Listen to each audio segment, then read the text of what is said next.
Bonsoir! Bonsoir à tous, bienvenue. J'espère que vous allez bien. Je suis très contente d'être là avec vous ce soir. Alors, pas de panique, c'est bien Marc qui va faire le live de ce soir. Je voulais juste vous accueillir. Bonsoir à tous. Je vais faire comme d'habitude, voir si tout va bien à la technique. Dites-moi dans le chat si tout est OK. Il y a un petit délai de latence. Mais dites-moi si vous m'entendez bien, si vous me voyez bien, si tout est OK. Je vois plein de bonsoirs. Bonsoir Anaïs, bonsoir Chris, bonsoir Mani, bonsoir. Dites-moi si c'est OK, si tout le monde m'entend. Bonsoir, bonsoir. J'espère que vous allez bien. Je me présente, je m'appelle Anne, je suis la co-directrice de l'école de santé naturelle. Je me permets de vous accueillir, mais après je vais laisser la parole à Marc, c'est promis. OK, tout est OK, super. Super. Alors, comme d'habitude, vous pouvez poser toutes vos questions dans le chat. Il y a Vincent qui est là pour répondre à toutes vos questions. Marc aussi va répondre à toutes vos questions, donc n'hésitez pas, vous êtes là pour ça, on est là pour ça, donc posez vos questions. On va y répondre et les documents seront disponibles à la fin du live et vous pourrez voir ce live en replay sur YouTube et sur nos plateformes. Donc pas de panique, si vous ratez une information ou quoi que ce soit, vous pourrez tout revoir après, donc n'hésitez pas. Je vais laisser la parole à Marc pour qu'il parle de la nutrition du sportif. Si ce live vous plaît, s'il vous a plu, il faut savoir qu'à l'école de santé naturelle, évidemment, on vous enseigne tout ça, avec Marc d'ailleurs. Donc n'hésitez pas, si vous avez la moindre question sur l'école de santé naturelle, prenez rendez-vous avec notre conseiller. Dans le support, vous avez un lien qui vous donne en fait, vous pouvez prendre rendez-vous en fait avec nos conseillers. Donc n'hésitez pas si vous voulez plus de renseignements sur l'école de santé naturelle. Je vous souhaite une très bonne soirée, profitez bien de Marc et posez vraiment toutes vos questions. À très vite, merci beaucoup. Bonsoir à tous. Donc, moi aussi, comme Anne, je suis très content d'être ici avec vous ce soir. Donc aujourd'hui, on va parler de la nutrition du sportif basée sur la naturopathie. Alors, donc si tout est OK, c'est bon. Donc je vais me présenter. Donc je me présente. Donc Marc Lequenven. Donc je suis naturopathe à Paris. Avant ça, donc c'est une reconversion que j'ai fait en 2013. Avant ça, j'ai travaillé pendant très longtemps en cabinet de conseil en finance de marché. Et j'ai décidé de suivre l'école ISUPNAT, donc l'Institut supérieur de naturopathie, à Paris. Et ensuite, j'ai été certifié par la Fédération des naturopathes, la FENA.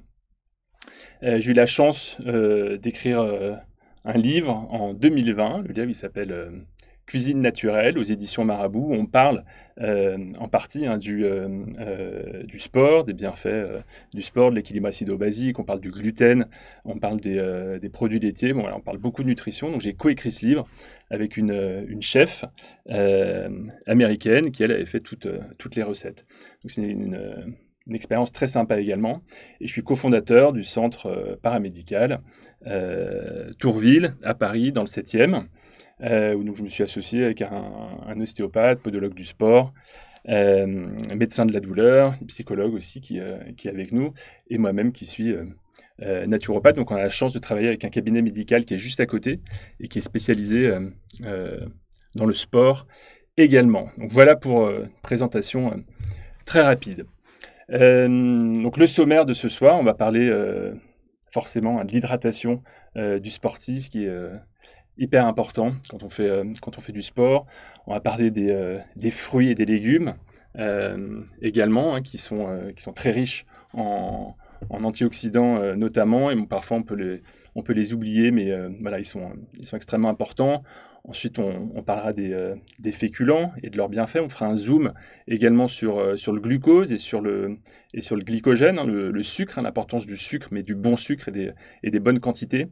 On parlera également des protéines, forcément. Donc en naturopathie, les protéines ont toute leur importance, mais il faut des protéines de bonne qualité.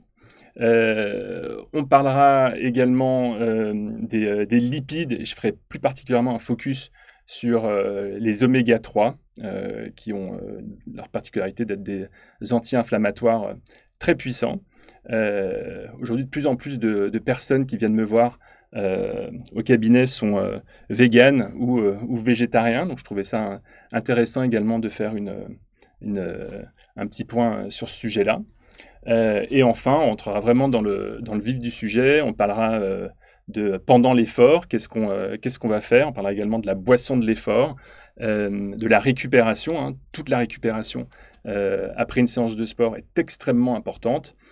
Enfin, voilà, je trouvais ça intéressant aussi de parler avant une compétition, qu'est-ce qu'il est bon de faire et de manger. Donc, n'hésitez pas à poser des questions à Vincent, donc Vincent Morisot, naturopathe et sportif de haut niveau, hyper sympa, hyper cool, et il va répondre à toutes vos questions. Voilà. Hop.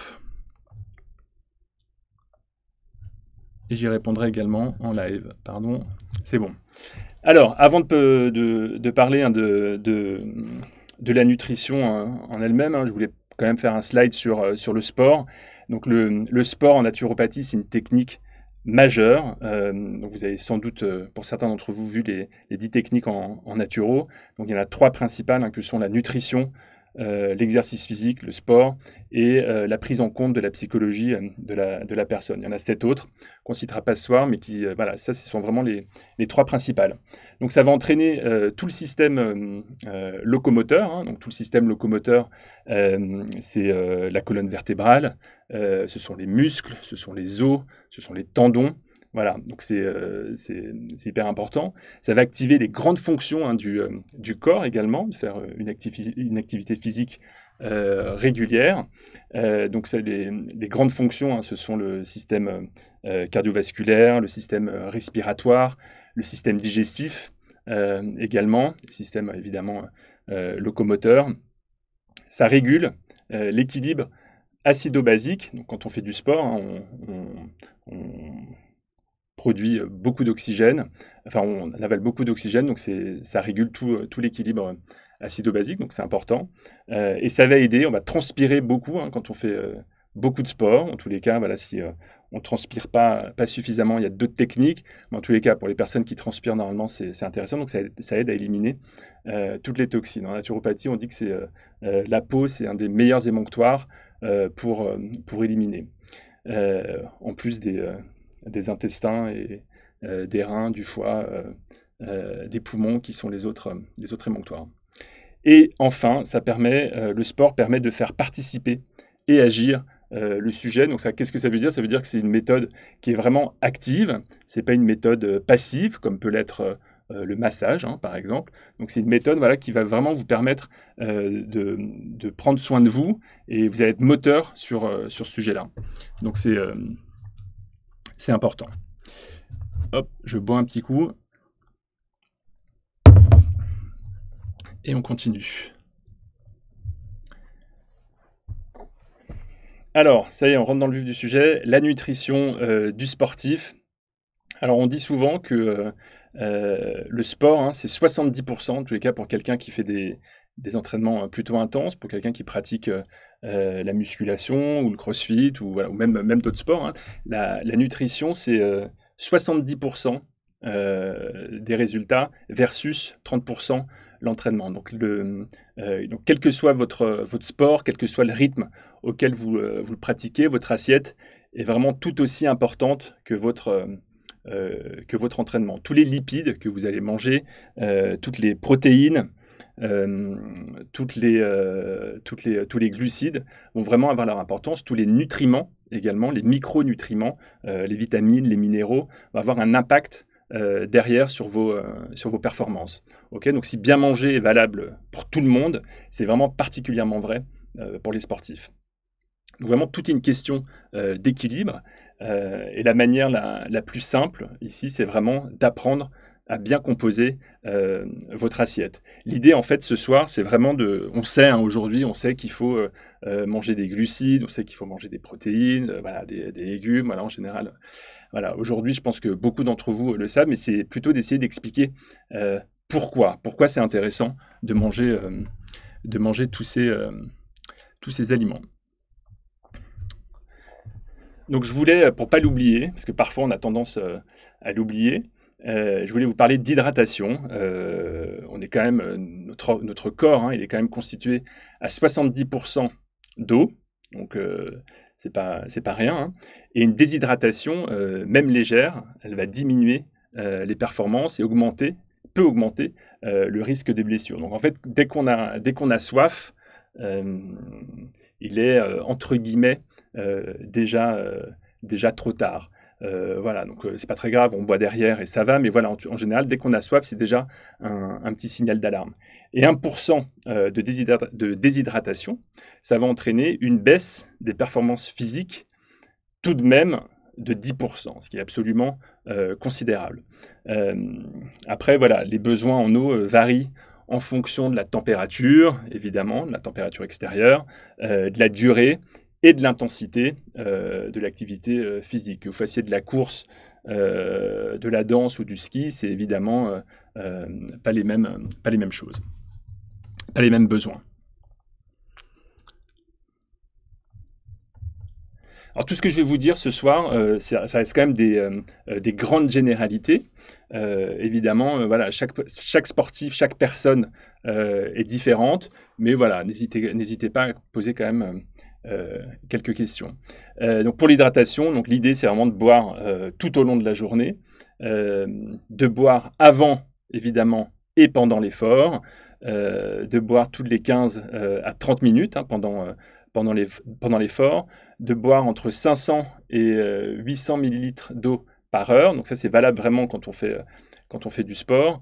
Et de vous peser. Donc ça, c'est une technique qui est assez intéressante pour savoir combien vous avez besoin de boire. C'est de vous peser avant l'effort. Donc si par exemple, je prends mon poids, je fais 86 kg. Donc si je fais 86 kg avant l'effort, il faut boire 1,5 fois votre poids perdu.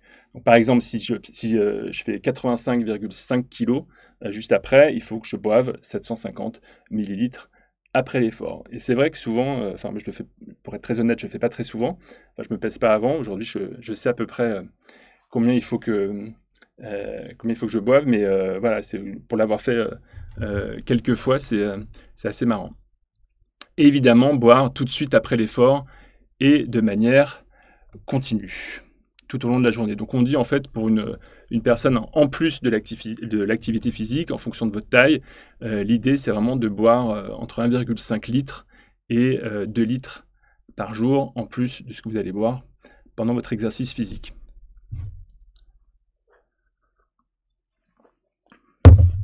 Alors, deuxième, je voulais également aussi parler des fruits et des légumes. Donc en naturopathie, vous imaginez bien qu'ils ont toute leur place, ils sont même centraux. Et parfois, quand on fait du sport, on a un peu tendance à les oublier. Pourtant, ils ont toute leur importance. Les légumes sont riches en eau, ils sont riches en vitamines, ils sont riches en minéraux. Donc ils ont un fort pouvoir antioxydants et ils vont permettre justement derrière de neutraliser les radicaux libres. Donc les radicaux libres, c'est des molécules que l'organisme va produire tout au long de la journée, mais aussi quand on fait du sport. Et l'idée, en fait, c'est de contrer tous ces radicaux libres avec des antioxydants plutôt puissants, donc via notamment l'alimentation, mais aussi la respiration. Donc, où est-ce qu'on trouve les antioxydants les plus puissants? Ça va être dans les légumes et dans les fruits. Voilà. Donc les nutriments des fruits et des légumes vont participer à l'activité musculaire, cardiaque, cérébrale, mais aussi, vous imaginez bien, immunitaire grâce aux vitamines présents dans les légumes. Donc l'idée, c'est d'avoir des légumes à chaque repas, en tous les cas à midi et au déjeuner. En naturopathie, on préconise entre 2 et 3 portions de fruits par jour, et on préconise de les prendre plutôt en dehors des repas pour éviter les fermentations, les ballonnements. Voilà, les fruits sont quand même très riches en sucre. L'organisme a besoin de sucre, c'est ce qu'on va voir juste après, mais plutôt du sucre de bonne qualité. Donc on va privilégier aussi, en termes de qualité, on va privilégier pour ceux qui n'ont aucun problème de digestion, évidemment, on va privilégier les crudités, les aliments crus, en mastiquant bien. Donc ça aussi, j'en ai pas parlé, mais la mastication, c'est hyper important chez tout le monde, encore plus vrai chez un sportif, pour les intestins du sportif. Donc si on prend une portion de crudité en début de chaque repas, ça va vous aider derrière à digérer vos glucides et vos protéines, enfin voilà, tout ce que vous allez mettre dans votre assiette derrière, le fait d'avoir, au-delà des vitamines et minéraux que ça vous apporte, les crudités, c'est aussi riche en enzymes, et donc ça va permettre de vous aider à digérer la suite. Pour ceux qui ont du mal, pour le coup, à digérer les crudités, parce qu'il y a trop de fibres, l'idée, pourquoi pas, c'est de prendre un jus de légumes en début du repas, parce que voilà, un jus de légumes à l'extracteur, parce que l'extracteur, en fait, ça enlève les fibres, et ça garde tous les minéraux et toutes les vitamines, donc du coup, c'est hyper intéressant. Privilégier comme légumes cuits, hein, privilégier les cuissons douces, les cuissons à la vapeur, les cuissons au wok, donc pas trop cuits, on va éviter les aliments trop cuits. Il faut savoir qu'après 40 degrés, par exemple, hein, voilà, il y a la vitamine C, 40 degrés au four, il y a la vitamine C des légumes qui disparaît. Donc voilà, privilégier vraiment les cuissons douces. C'est bien de penser aux soupes, hein, parce que non seulement après une séance de sport, par exemple, quand on prend une soupe, c'est au-delà des vitamines, minéraux. Donc, il y a des fibres hein, également qui ont certes été broyées, mais il y a quand même des fibres. Donc, pour ceux qui ont des petits problèmes, les fibres sont pré-digérées, donc c'est sympa. Et en plus, il y a de l'eau, donc du coup, vous vous hydratez en même temps. Donc, c'est très riche en minéraux. Donc, les soupes, faut pas hésiter. Et évidemment, en naturopathie, mais voilà, de plus en plus, il n'y a pas qu'en naturo, on privilégie le bio, évidemment, surtout pour les fruits sur les légumes, et pour les légumes, car il y a moins de pesticides. Voilà. La meilleure façon de savoir si vous mangez suffisamment de fruits, suffisamment de légumes, c'est de manger coloré. Donc si votre assiette, il y a du jaune, il y a du rouge, il y a du vert, vous savez que vous avez la bonne assiette.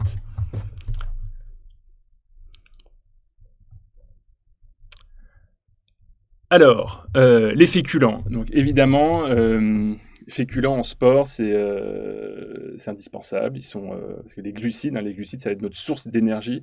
Donc il faut en consommer suffisamment si derrière, on va avoir suffisamment d'énergie pour faire notre entraînement. Donc il faut en consommer avant, avoir du stock, et après, pour refaire, pour avoir à nouveau de l'énergie. Donc ils sont essentiels pour soutenir les efforts intenses de longue durée. Avant l'effort, ils permettent de constituer des réserves d'énergie, et après l'effort, ils permettent de les reconstituer. Donc en termes de répartition, donc quand on est au repos, à midi, hein, ce qu'il faut viser, c'est 1/3 de féculents pour 2/3 de légumes, et le soir, pour le coup, on va vraiment réduire 1/4 de féculents pour 3/4 de légumes. Quand le training est un peu plus intense, hein, peu intense, à midi, on va plutôt prendre pour l'assiette la moitié de féculents et l'autre moitié de légumes. Et le soir, 1/3 de féculents pour 2/3 de légumes.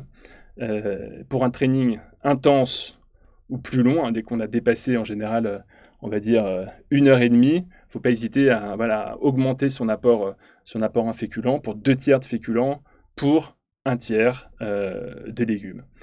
Et le soir, c'est moitié-moitié. Donc quand on fait des séances plutôt intenses, il ne faut pas hésiter à prendre des féculents. En termes de qualité, donc les féculents qu'on préconise, donc ça va être les féculents forcément à index glycémique plutôt bas, comme le riz semi-complet, le riz complet, le riz basmati, hein, surtout si vous l'avez, il y a moins d'amidon, c'est intéressant aussi. Si vous aimez les pâtes, vous pouvez prendre des pâtes complètes ou semi-complètes, à condition de ne pas en prendre trop, et privilégier bio, hein, aussi c'est intéressant. Des pommes de terre, pareil, pommes de terre cuites, mais pas trop. Les patates douces, elles ont un index glycémique plutôt faible aussi, c'est intéressant. Le quinoa, plus le quinoa, c'est féculent / protéines pour les végétariens, donc c'est un féculent assez intéressant. Pareil, il faut voir la provenance, mais voilà, de plus en plus, le quinoa, il y en a aussi en France, donc c'est intéressant.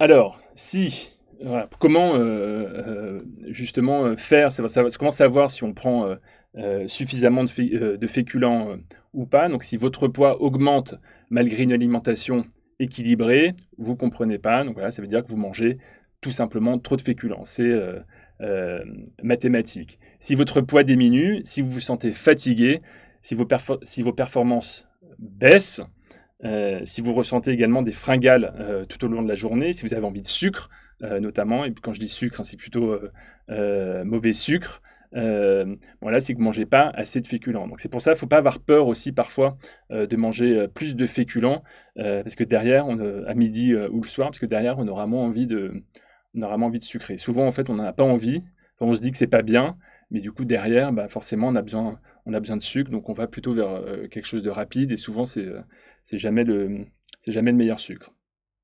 Et enfin, si votre poids stagne, si vous vous sentez énergique, en forme, bah, ça veut dire tout simplement que vous mangez la bonne quantité de féculents.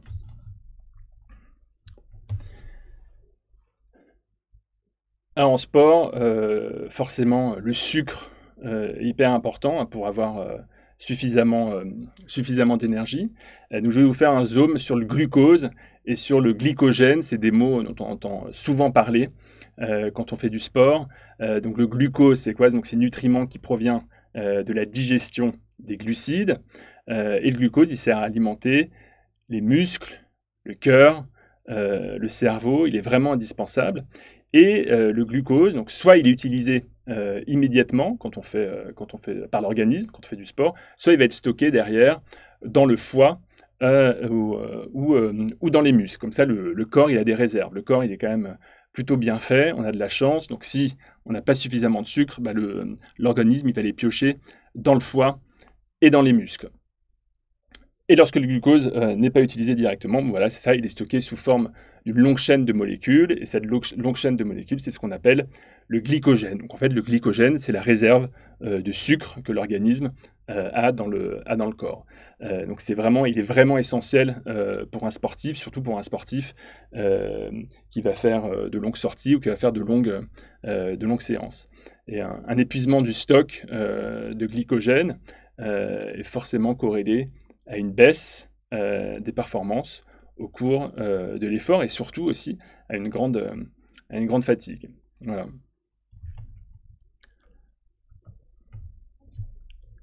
Les protéines. Alors ça, en sport, on adore ça. Et en naturo aussi, mais voilà, on va plutôt privilégier forcément les protéines de bonne qualité et surtout, en fait, il faut savoir le dosage qu'il faut prendre par personne. Donc quantité, c'est 2 portions par jour, donc matin et midi, hein, ou midi et soir, mais bon, les protéines en général, il faut plutôt les manger le matin et le midi. Donc ça serait on en parlera pour un autre cours, mais c'est plus pour la production de dopamine. 1 portion par jour suffit pour un sportif de loisir. Et une portion peut aller de 50 grammes à 200 grammes en fonction du poids du corps. Donc pour information, hein, entre environ 100 grammes de viande correspond à 20 grammes de protéines. 3 œufs correspond à 20 grammes de protéines. Pareil, le poisson, c'est un petit peu plus, je crois que c'est 120 grammes de poisson pour 20 grammes de protéines. Donc voilà, quand on fait 80 kilos, donc pour les personnes qui ne font pas de sport, on dit en fait qu'il faut 0,8 grammes de protéines par kilogramme de poids de corps.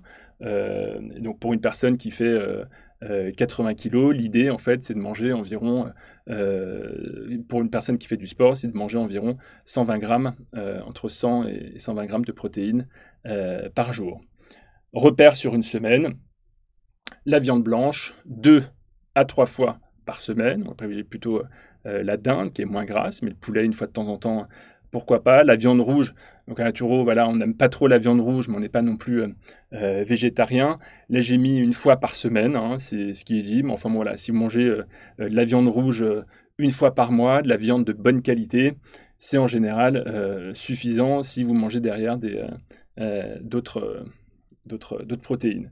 Les poissons gras 3 fois par semaine et les œufs 3-4 fois par semaine sans problème.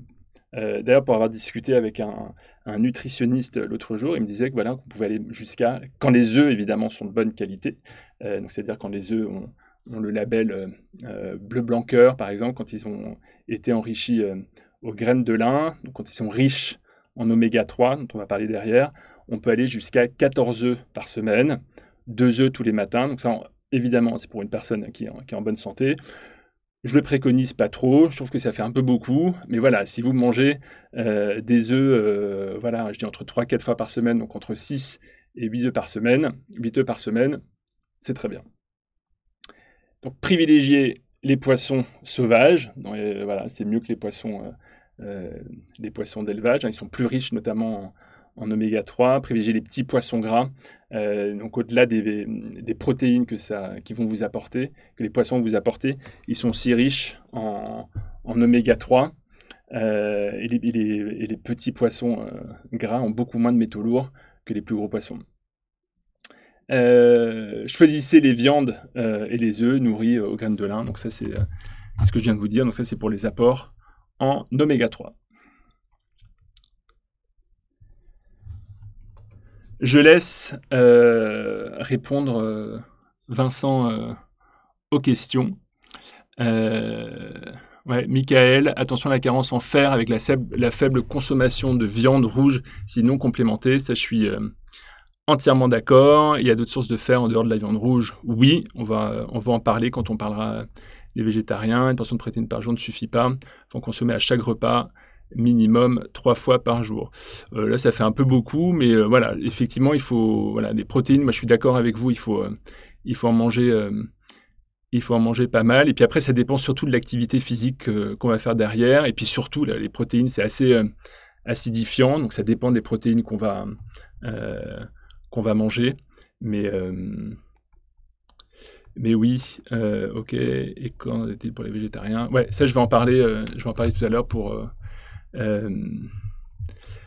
je suis professionnel de santé, donc ça c'est Lara, paramédical, stricto sensu dans le centre de Marc, le seul professionnel de santé paramédical et le pédicure podologue. Ok.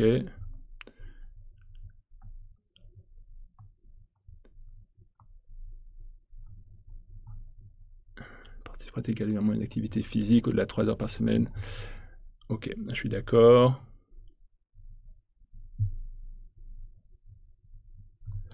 Ok, top.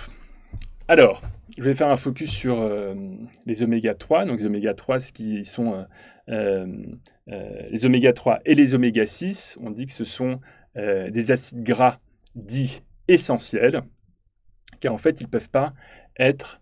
ils doivent être apportés par l'alimentation. D'accord? Un apport oméga 6, oméga 3 doit être proche de 4 pour 1, donc ça c'est l'idéal, mais aujourd'hui en fait on consomme beaucoup plus d'oméga 6 que d'oméga 3, et la raison pour laquelle il faut, c'est 20 pour 1, pour info, et donc les oméga 6 évidemment il en faut, mais le problème des oméga 6 c'est qu'ils sont pro-inflammatoires, et les oméga 3 sont anti-inflammatoires, donc vraiment le ratio il doit être de 4 pour 1 idéalement, et aujourd'hui dans notre alimentation moderne, on mange pas suffisamment d'oméga 3, et pourtant les oméga 3 ont de nombreuses vertus. Donc bon, ça j'en ai parlé depuis le début, mais ils ont un effet anti-inflammatoire très puissant. Et quand on fait du sport, hein, notamment, souvent en fait dans certaines disciplines comme le CrossFit que j'ai fait pendant quelques années, donc en plus d'une bonne alimentation, on se supplémentait uniquement en oméga 3. C'était le seul complément qu'on nous donnait. Voilà, parce que c'est vraiment, quand on fait du crossfit, on s'acidifie beaucoup, et c'est vraiment important d'en prendre. Ça améliore la fluidité de nos membranes cellulaires. Ça va faciliter aussi derrière l'utilisation des graisses. Ça va accélérer notre métabolisme. Donc pour les personnes notamment qui veulent perdre du poids, manger des oméga 3 ou parfois même se complémenter en oméga 3, c'est intéressant.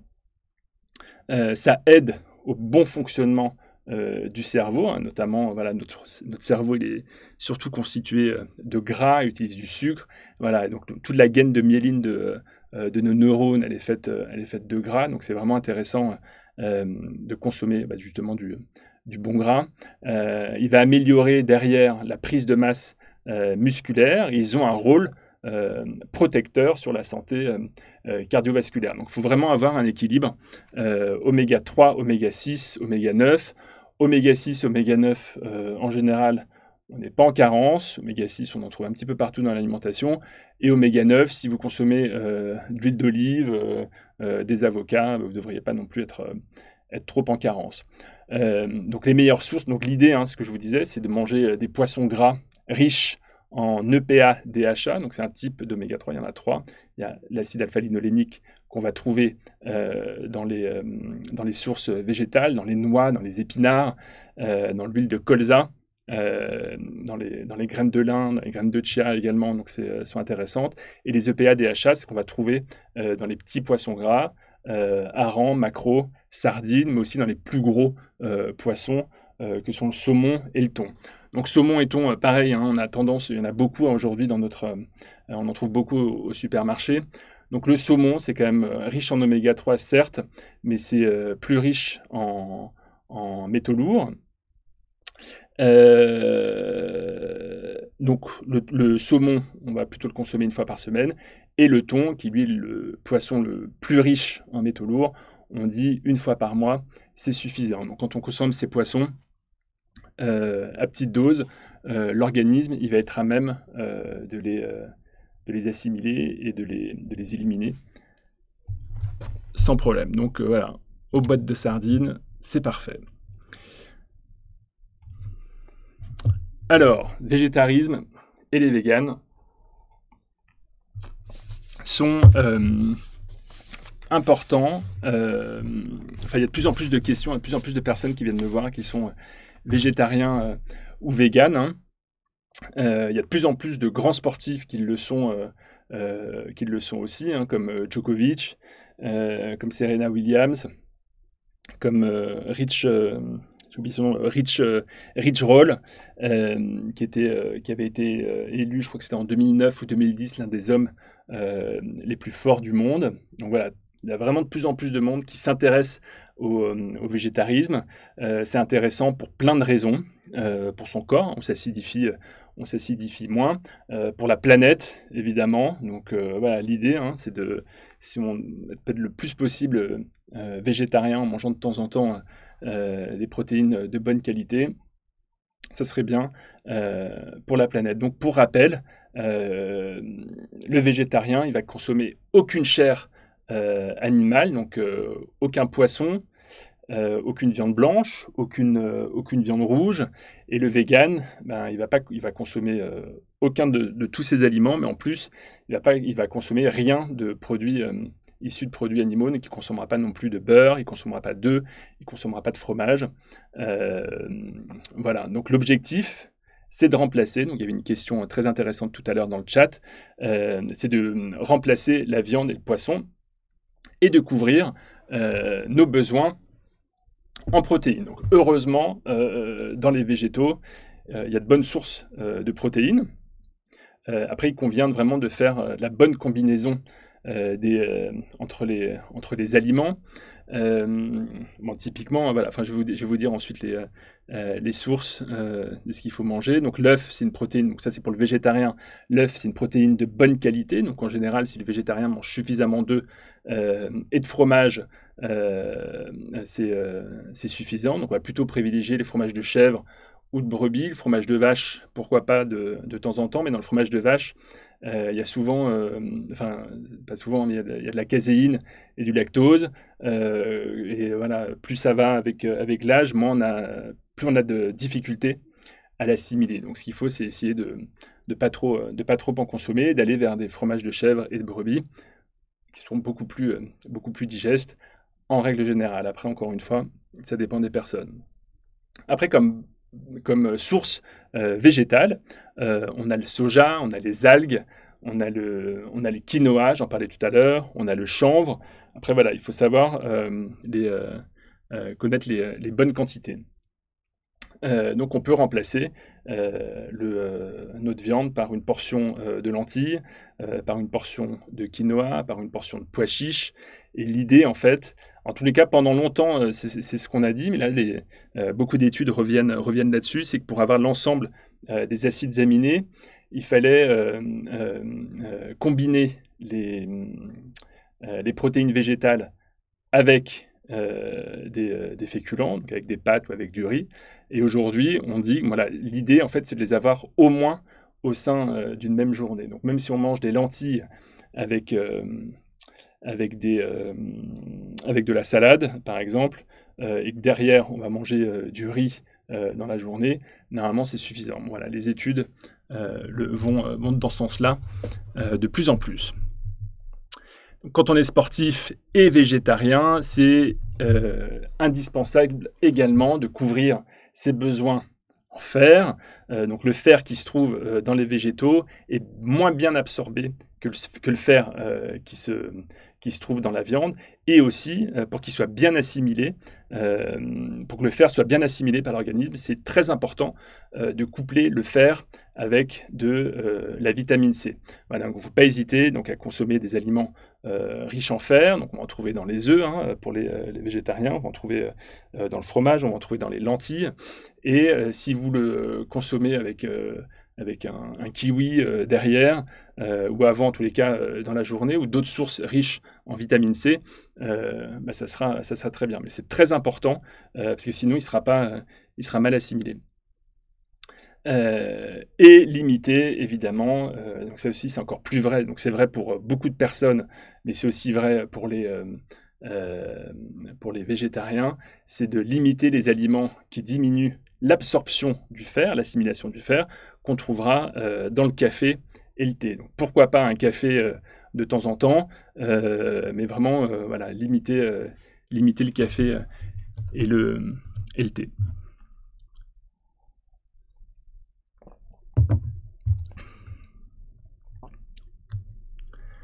Les végétariens doivent aussi couvrir leurs besoins en zinc. Donc en général, voilà, les personnes qui ne sont pas végétariennes, elles vont trouver leur zinc dans plein d'aliments. Mais voilà, il est surtout présent dans dans les aliments d'origine animale. Et le zinc, comme le fer d'origine végétale, est malheureusement moins bien absorbé. Donc il convient alors de manger suffisamment de zinc via d'autres options. Donc soit en se complémentant, soit avec le zinc qu'on trouvera aussi dans d'autres aliments comme notamment les céréales complètes, donc le pain complet, le pain au levain, les lentilles aussi, donc elles sont riches en protéines, mais elles sont aussi riches en zinc. Donc faut bien, voilà. Après, il faut juste bien avoir les bonnes doses. Et si vous sentez que vous ne consommez pas suffisamment de zinc, donc parlez-en avec votre médecin, un nutritionniste ou un naturopathe. Couvrir, c'est important aussi de couvrir ses besoins en vitamine B12. Donc, les végétariens, parce que la B12, en fait, c'est une vitamine importante. Donc, les non-végétariens, non-véganes n'ont aucun problème, parce qu'on va la trouver dans les produits d'origine animale. On la trouve, c'est la seule vitamine qu'on ne trouve pas dans les végétaux. Donc, les véganes doivent absolument se complémenter en vitamine B12. Et surtout, il faut en consommer quotidiennement. Donc végétarien, si vous mangez des œufs, des produits laitiers, normalement, vous ne devriez pas être en carence en vitamine B12. Elle va avoir elle a toute son importance dans le fonctionnement de notre corps. Donc la vitamine B12, voilà, c'est au général chez les végétariens, c'est souvent le seul complément qu'on va... Chez les véganes, pardon, c'est le seul complément qu'on va leur donner. Alors, je parlais tout à l'heure des oméga 3. Donc, les oméga 3 sous forme ALA, il va y avoir aucun problème parce qu'on va les trouver dans l'huile de colza, l'huile de lin, dans les graines de lin, les graines de chia. Donc, souvent, les végétariens ne vont pas avoir cette carence d'ALA, mais ils vont avoir la carence d'oméga 3 qu'on va trouver dans les petits poissons, dans les poissons gras, en tous les cas, rang macro, sardines, EPA, DHA. Donc là, souvent, soit on se complémente, donc avec des compléments alimentaires, soit une consommation d'œufs de poules nourries aux graines de lin qui ont des EPA, DHA peut être intéressante aussi. Sinon, on trouve dans les algues des compléments riches on trouve cette source d'EPA, DHA. D'ailleurs, les poissons se nourrissent beaucoup d'algues. Donc voilà, après, il faut aimer les algues. Et si voilà, il y en a un petit peu dans la spiruline aussi. Donc si vous aimez les algues, n'hésitez pas à en consommer un bon tartare d'algues. C'est très bon de temps en temps.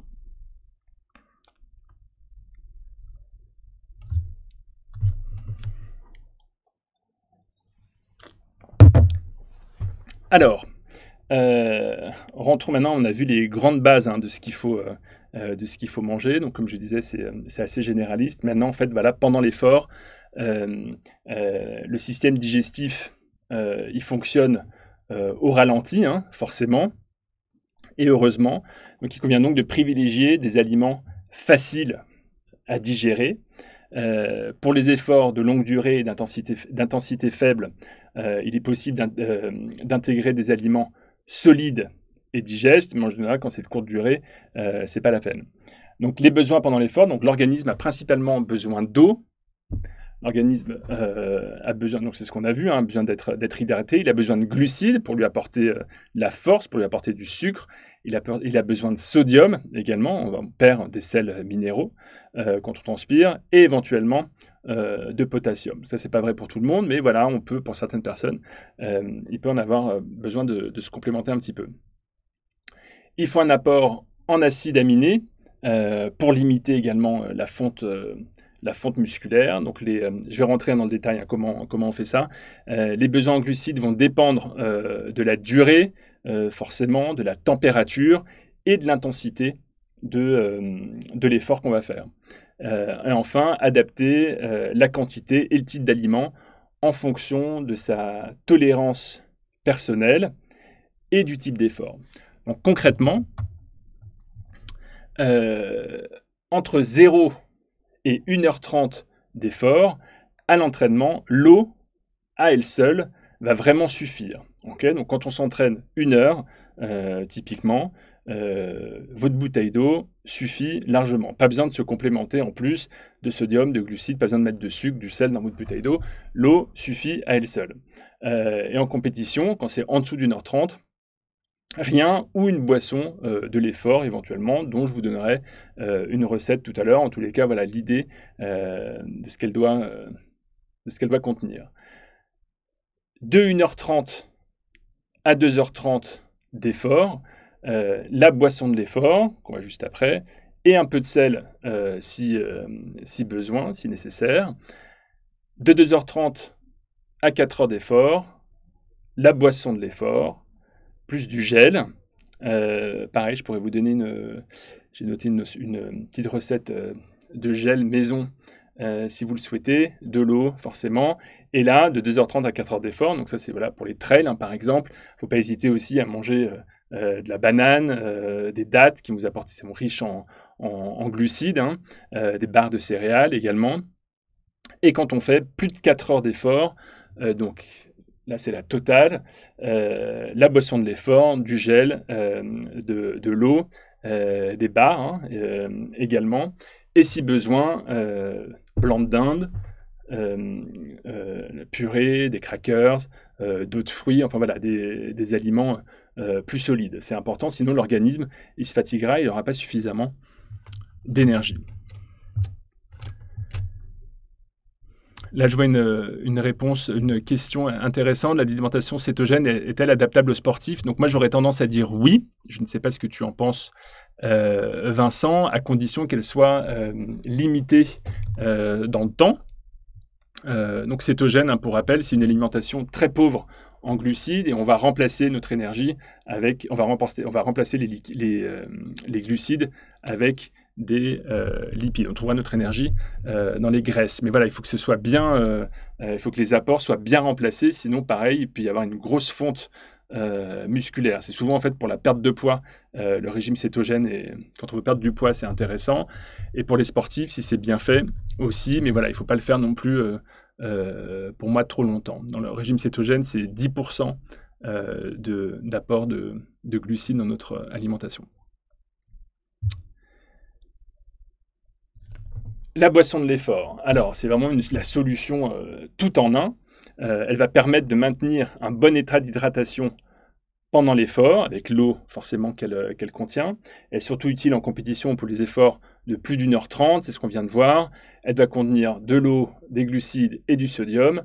Et elle doit contenir des glucides avec un indice glycémique élevé.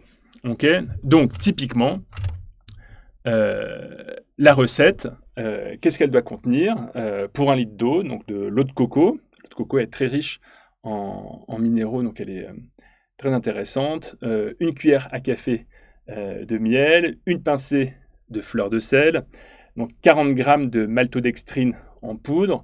Donc la maltodextrine, en fait, c'est de l'amidon et ou du maïs qui ont été coupés en plein de petits morceaux pour que ce soit beaucoup plus assimilable par l'organisme. Parfois, alors je sais, en naturopathie, on n'est jamais trop fan de ça, mais malgré tout, c'est quand même intéressant. Et puis, il y en a de meilleure qualité que d'autres quand même. 0,75 g de citrate de magnésium en poudre et un peu de citron si on en a envie. Après, ce qui est hyper important de savoir, c'est que voilà, le goût doit être plaisant. Je veux dire, quand on est en compétition, voilà, on a envie de boire, c'est important. Si c'est pas bon, et ben on la boira pas, et alors que c'est vraiment indispensable.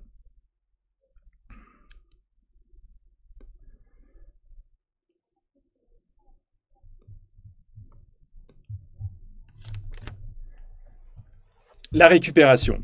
Donc là, je vois que c'est Vincent qui répond, donc merci Vincent, qui répond à vos questions. Donc après l'effort physique, l'organisme a besoin de se régénérer, hein, forcément. Donc sans une récupération optimale, il y a un état de fatigue chronique qui va s'installer. Donc l'idée, c'est vraiment de manger le bon apport, notamment en protéines, après la séance. Donc les objectifs de la récupération, c'est de restaurer les éléments nutritifs, d'éliminer les échecs qui ont été produits, hein, notamment, je parlais tout à l'heure des radicaux libres, et de rétablir l'équilibre physiologique. Donc vraiment, quand on fait du sport, c'est hyper important de manger entre une demi-heure et 1h30 après avoir fait notre exercice physique. Il y a vraiment une fenêtre de tir d'1 demi-heure, et entre 1 demi-heure et 1h30 pour manger les bonnes choses.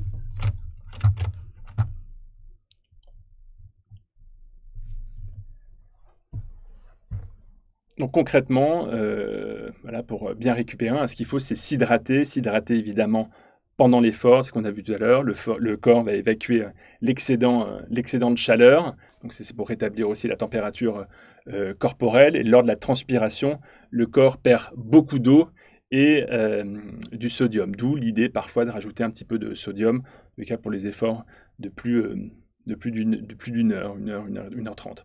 Et refaire son stock d'énergie. Hein. Donc, comment on refait son stock d'énergie? Parce que pendant l'effort, notre corps puise dans nos réserves. Donc, derrière, il faut lui en donner pour pouvoir faire nos séances derrière dans un bon état. Donc, après l'effort, il est essentiel de reconstruire tous nos stocks. On va donc reconstruire, ce que je vous disais, nos fibres musculaires. Donc, comment on reconstruit nos fibres musculaires? C'est avec l'apport en protéines. Hein. Pendant l'effort, les muscles se contractent et subissent des micro-déchirures. Et qu'est-ce qui va refaire nos muscles, nos micro-déchirures? Ce sont les protéines. On va neutraliser derrière les radicaux libres. Donc l'activité augmente, ce qu'on a vu aussi tout à l'heure, la production des radicaux libres. Et comment on les compte? C'est en apportant à notre organisme une alimentation riche en antioxydants, donc avec beaucoup de fruits et de légumes tout au long de la journée. Donc l'idéal, hein, c'est d'avoir vraiment un bon apport en légumes dans notre assiette après le sport. Et parfois, on peut avoir tendance à l'oublier, mais c'est primordial. À éviter après l'effort, donc évidemment, voilà, en naturo, mais ça aujourd'hui, je pense que tout le monde est d'accord, l'alcool, les aliments trop gras, les aliments trop transformés, voilà, ils vont avoir des effets néfastes sur notre organisme. Donc même une petite bière après, après un bon exercice physique, c'est pas ça qui va nous aider à récupérer, même si de temps en temps, vous pouvez évidemment en prendre. Quand on la prend modérément, la bière peut être intéressante pour notre flore intestinale.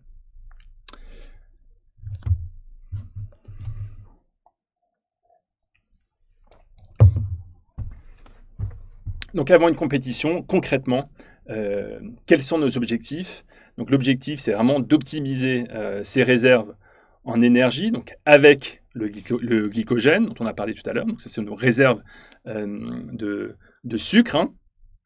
Donc avoir les bons apports régulièrement, d'éviter les troubles digestifs, hein. Donc si vous avez des problèmes intestinaux, ce qui peut être vrai pour les sportifs qui font du sport à haute intensité, ça peut entraîner derrière des troubles digestifs. Assurer en plus une bonne hydratation. Donc l'idée, en fait, c'est une semaine avant, c'est de conserver une alimentation équilibrée. Donc là, tout ce qu'on a vu ce soir, hein, de manger, d'avoir une bonne assiette bien équilibrée. Et qui dit compétition, forcément dit concession. Donc il faut vraiment appliquer à la lettre, si on veut gagner cette compétition, ce qu'on met dans notre assiette. Donc parfois, il y a de plus en plus de sportifs qui sont alertes à ce qu'ils mettent dans leur assiette. Beaucoup de sportifs aussi qui ne le sont pas, et pourtant ils ont d'excellents résultats pendant quelques années, mais derrière, souvent, s'ils ne font pas attention, ils risquent de se blesser plus souvent que les autres. Là, notamment, à l'apport, s'il n'y a pas suffisamment d'apport en protéines, derrière, on peut, pour un coureur, hein, par exemple, il peut être sujet à beaucoup de tendinite, par exemple. Ensuite, donc ça c'est une semaine avant. Ensuite, 1 à 3 jours avant la compétition, l'idée c'est d'optimiser son stock d'énergie, hein, c'est vraiment essentiel. Donc la fatigue pendant l'effort et la baisse des performances sont corrélées avec l'épuisement du stock, encore une fois, du glycogène, okay, donc de réserve de sucre. Pardon, hop, c'est là. Donc avant une compétition, hein, concrètement, qu'est-ce qu'il faut faire? Donc c'est augmenter vos apports en féculents, hein, vous l'avez compris. Ajouter un dessert de bonne qualité, riche en glucides. Hein, donc ça peut être par exemple alors plutôt d'ailleurs les desserts, ce ne sera pas consommé juste après le repas. L'idée c'est d'attendre un petit peu, hein, pour justement éviter les mauvaises digestions, les ballonnements. Donc par exemple à midi, si vous pouviez attendre un petit peu, donc vers 16 heures, hein, 3-4 heures après, en fonction de ce que vous avez mangé, ça serait mieux.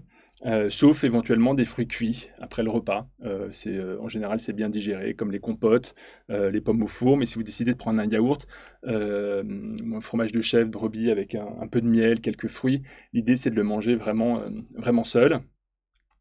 Ajouter 1 à 2 collations glucidiques pendant la journée, évidemment. Privilégier les indices glycémiques bas à moyen. Donc ça, dans votre alimentation, on va éviter en fait tout ce qui est produits raffinés, l'indice glycémique élevé. Donc les pâtes blanches, le pain blanc, les pizzas, tout ça, ce sont des féculents, mais en général, voilà, ils contiennent du gluten. Gluten, ça peut être mal absorbé chez certaines personnes. On va plutôt aller, le gluten, pourquoi pas, mais on va aller plutôt vers du gluten de bonne qualité, avec du pain au levain, du pain noir, du pain de seigle. On va le griller, hein, également, si on décide de manger du pain, où c'est beaucoup plus digeste. On va éviter justement les troubles digestifs, donc éviter les aliments riches en fibres. Donc on va essayer, voilà, de limiter l'apport en fibres, hein. Il en faut dans notre quotidien, mais pas juste avant une compétition. Donc on diminue un petit peu l'apport en fruits et en légumes. Choix des aliments adaptés en fonction de la tolérance personnelle, hein. Là, je parlais du gluten et des produits laitiers. Si on n'a aucun souci à digérer ces aliments-là, vous pouvez en consommer par modération, de temps en temps, sans problème. Évitez les légumes secs et les légumes qui fermentent. Si vous voulez prendre des lentilles, hein, par exemple, vous pouvez, faites-les tremper pendant 12 heures. Hein. En général, même quelques heures suffisent et ce sera beaucoup plus digeste.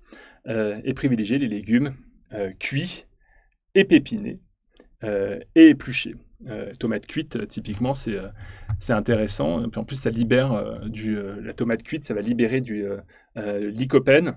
Lycopène, c'est un antioxydant puissant qu'on trouve dans la tomate. Et en général, le lycopène se libère beaucoup plus facilement quand la tomate est cuite.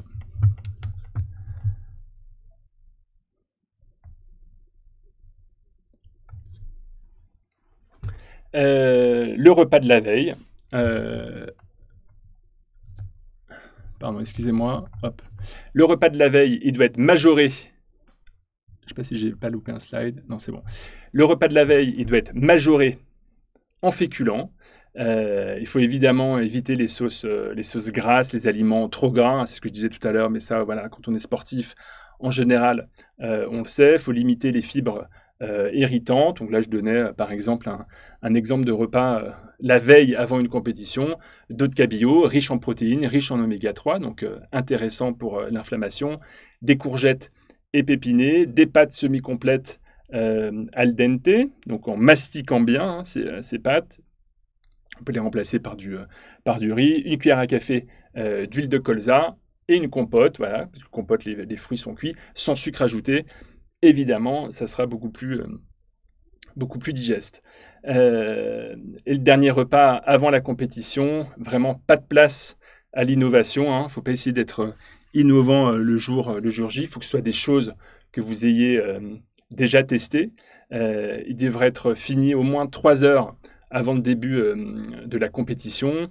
Il doit être léger, évidemment, très digeste, d'où l'idée de le tester avant.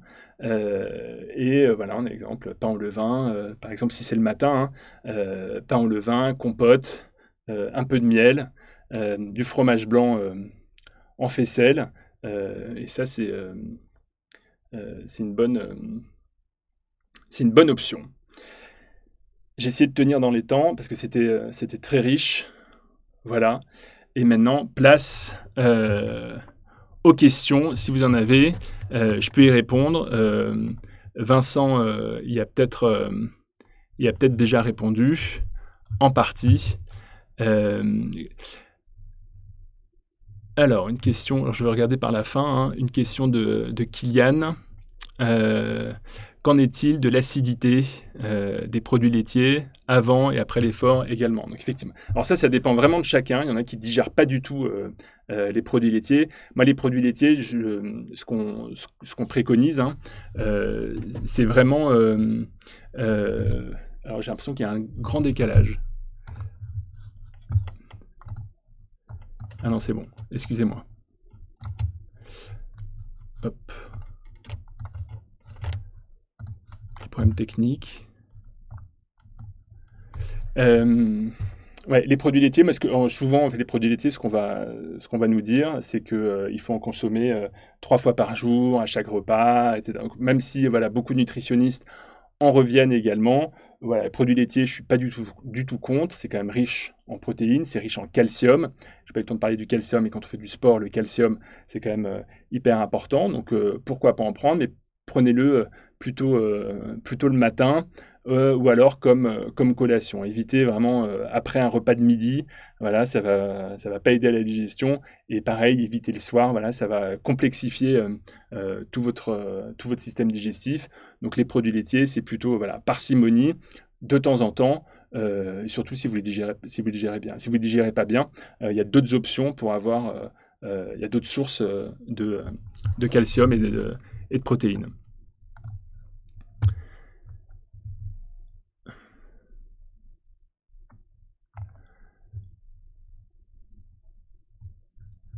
Quel fromage conseillez-vous si on n'aime pas le chèvre ou la brebis? Bonne question. Donc ça, c'est une question de Johanna. Bah, soit vous prenez de temps en temps un petit peu de fromage de vache, si vous le digérez bien, donc un peu de comté, mais voilà, l'idée, c'est pas d'en prendre trop. Il faut savoir, par exemple, de tous les aliments qui existent, l'aliment le plus acidifiant pour l'organisme, c'est le parmesan. Voilà, il faut juste l'avoir en tête. Alors après, si vous contrebalancez avec un apport, avec plein de légumes, avec de la salade, avec du cru, avec du cuit, il ne va y avoir aucun problème. Mais voilà, il faut juste savoir que l'aliment le plus acidifiant, c'est le parmesan. Voilà, les fromages de vache en général sont intéressants, sont acidifiants. Acidifiants.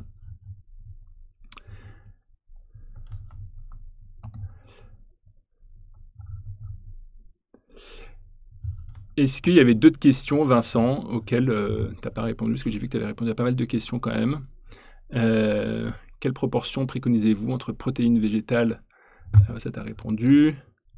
Les cures de chrome pour une détox de sucre, est-ce utile? Oui, le chrome peut être intéressant. Pareil, donc ça, il faut être bien suivi par un médecin nutritionniste pour connaître la dose, et ensuite, derrière, éventuellement, être accompagné par un naturopathe. Mais voilà, pour le chrome, il ne faut pas non plus faire n'importe quoi. Mais oui, en effet, le chrome, c'est intéressant.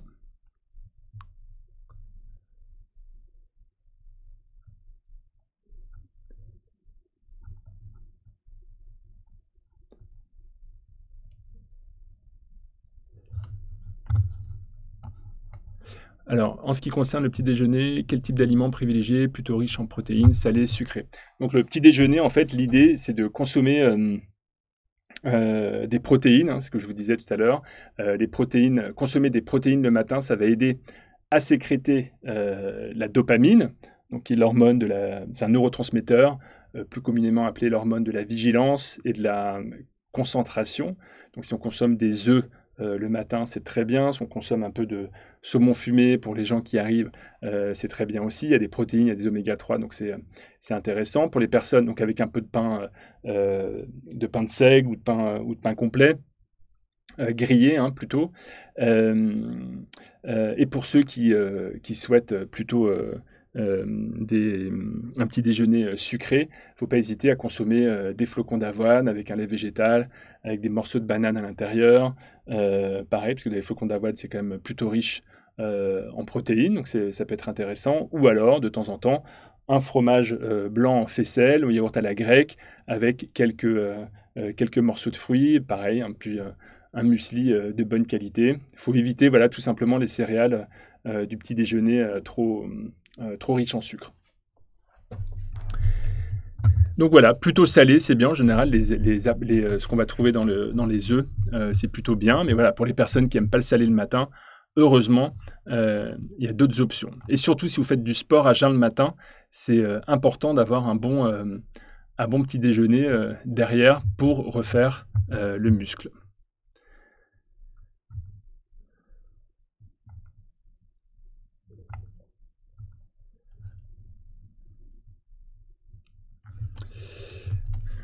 Alors, sachez que je ne peux pas trop discuter avec Vincent en live. Donc, pareil, si vous avez d'autres questions, dites-moi, mais je vais aller directement en bas.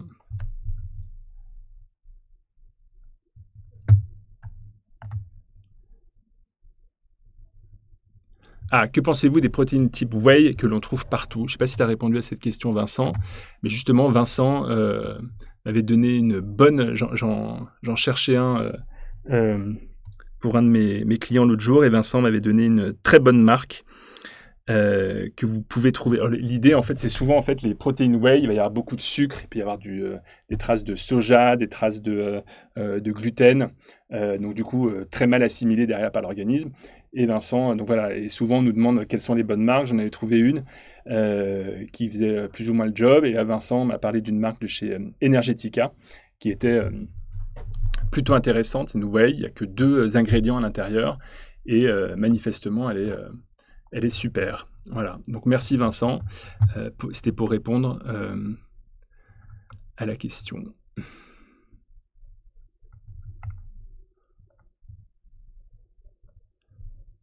Pourquoi je préconise le pain grillé? Alors souvent, en fait, le pain grillé, ça c'est toujours pareil, c'est pour une meilleure, ça c'est une question de Laetitia, c'est pour une meilleure assimilation et surtout en fait, et puis on est tous pareils, hein, en tous les cas moi, je sais que je suis comme ça, même si je fais des efforts, on a tendance à moins mastiquer, à pas trop mastiquer. Et souvent le pain, s'il est mal mastiqué, bah, derrière ça peut entraîner, ça peut complexifier, grandement la digestion. Donc le pain, grillé, bah, c'est beaucoup, on a moins besoin de mastiquer, donc c'est beaucoup plus digeste.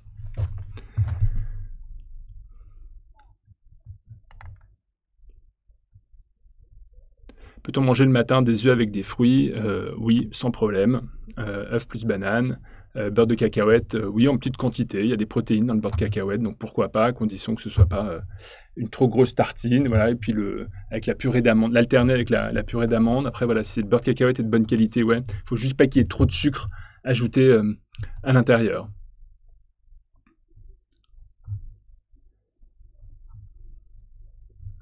Les oléagineux. Ah ouais, pour ça c'est ça c'est une question de Chris. Ça c'est pour un apport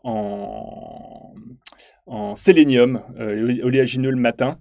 C'est important. L'idée en fait pour avoir le bon apport en sélénium, le juste apport en sélénium tous les jours, c'est de manger une noix du Brésil par jour pendant le petit déjeuner. Donc l'idée c'est pas d'en prendre 5 ou 6, hein. Une noix en général suffit. Là on a les bons apports.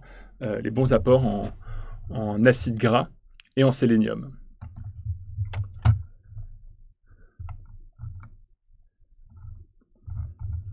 Regarde s'il y a d'autres réponses. D'autres questions, pardon.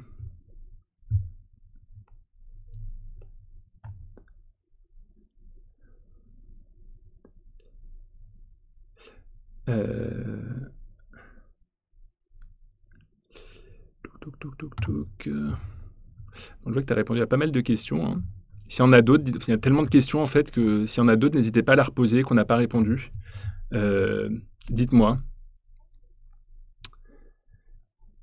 Alors, question de Or. Doit-on prendre des féculents à chaque repas? La réponse est non.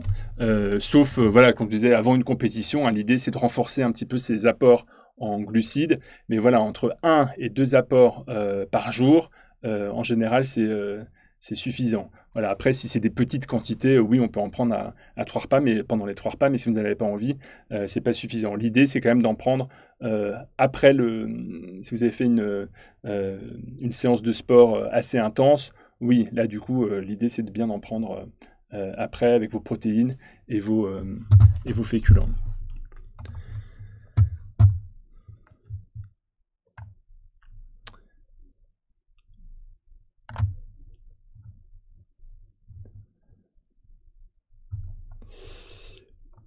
Ok. Je consomme du chocolat noir, 2 carrés. Oula, je n'ai pas vu la question, elle a disparu. Ah si, 2 carreaux de 80-85%. Quel est le meilleur moment de la journée? Oh là là, pardon, ça défile, du coup je ne le vois plus. Quel est le meilleur moment de la journée pour en consommer? Moi je dirais le chocolat noir 80-85%.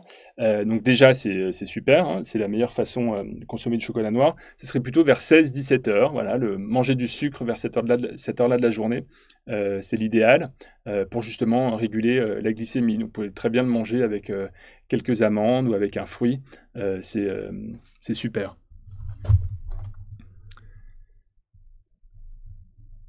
Recette du gel, ouais, on vous l'enverra, je vous l'enverrai, je peux la donner maintenant d'ailleurs.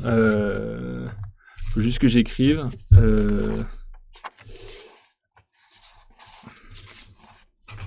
Je vais vous la donner, je pense que ça sera plus vite fait que si on vous l'envoie, parce que je suis pas sûr de pouvoir vous l'envoyer ensuite.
Hop.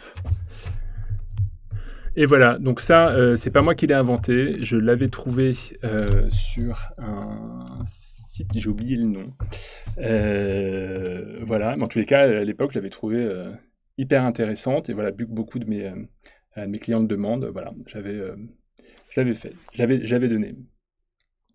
Est-ce qu'on pourra trouver un récapitulatif de ce qu'on a abordé? Oui, nous pourrons.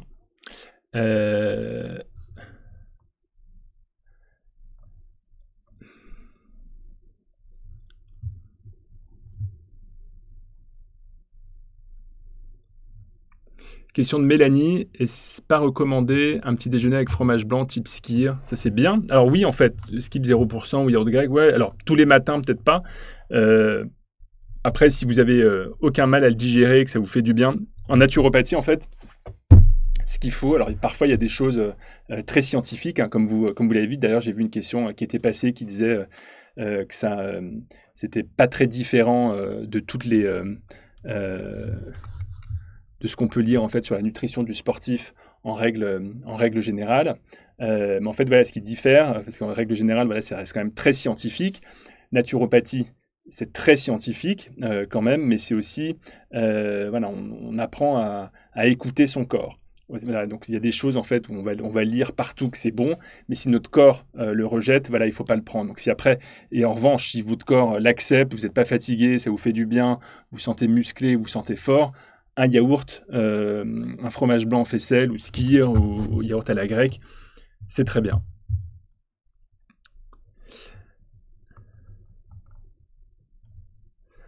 Alors lait d'amande, ouais, c'est bien, à condition qu'il ait pas de sucre. Et puis voilà, mais je le préconise pas trop parce qu'en fait les amandes pour la planète, ça demande beaucoup d'eau. Donc pour la planète, c'est pas terrible.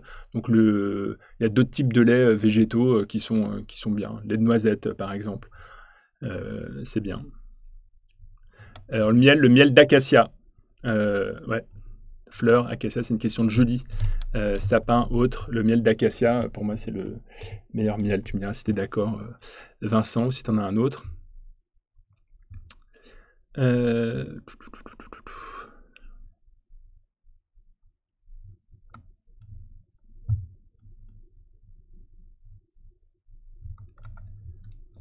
Une question de Mag. Pardon, parce qu'en fait, il y a trop de questions. Que pensez-vous du régime cétogène et du sport? Je ne sais plus si je l'ai dit tout à l'heure.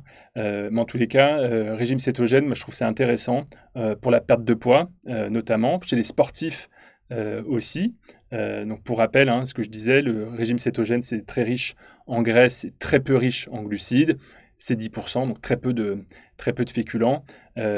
Donc en fait, pour moi, c'est intéressant, mais sur une période donnée. Et surtout, il faut que ce soit vraiment bien suivi. C'est-à-dire qu'il faut combler vos apports en glucides pour être sûr d'avoir suffisamment d'énergie, suffisamment de réserve, suffisamment de stock.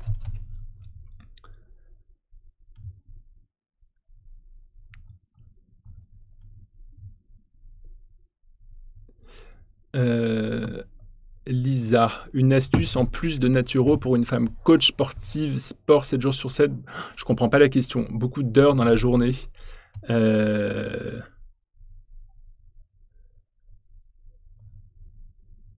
Laetitia, oui, pareil, je vais toujours faire la même réponse, hein, c'est un peu, ça va vous sembler un peu relou.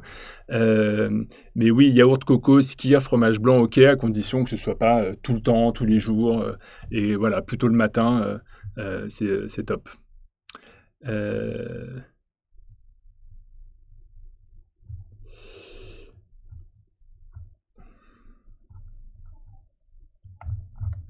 Ok.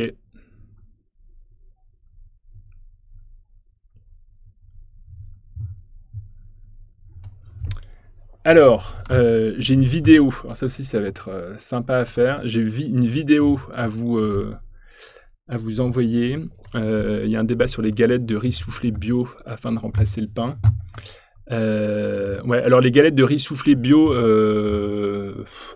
en fait, ils ont un indice glycémique très élevé, les galettes de riz soufflé. Donc du coup, c'est pas forcément la solution. Effectivement, il n'y a pas de gluten, parce que dans le riz, il n'y a pas de gluten. Donc pour les personnes qui sont intolérantes, galette de riz de temps en temps, voilà, mais voilà, c'est pas la solution.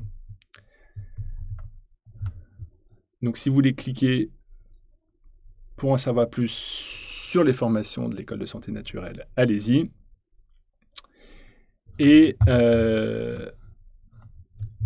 ça, c'est pour si vous voulez prendre rendez-vous. Et je vais vous lancer une vidéo. Je suis vraiment ravie, c'est un faible mot, de faire partie de cette aventure, d'être dans cette école de santé naturelle. Un bon naturopathe, c'est quelqu'un qui va déjà être à l'écoute. C'est vraiment une prise en charge globale et totale de la personne. Un bon naturopathe va aussi s'appuyer sur des connaissances extrêmement précises.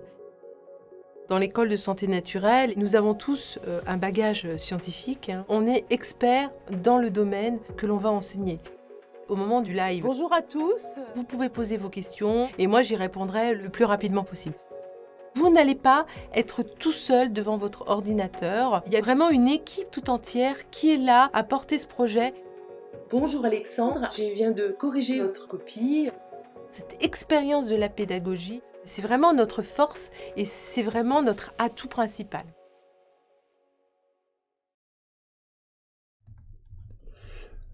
Et voilà, donc je pense que la session de ce soir est terminée. Donc Vincent et moi, on était... donc Vincent Morisot et moi-même, on était ravis de faire ce live avec vous. Vincent, merci infiniment d'avoir répondu aux questions. Tu m'as beaucoup aidé. Et j'espère à bientôt. Bonne soirée à tous. J'ai vu que Vincent avait répondu à la question. Et à bientôt, j'espère.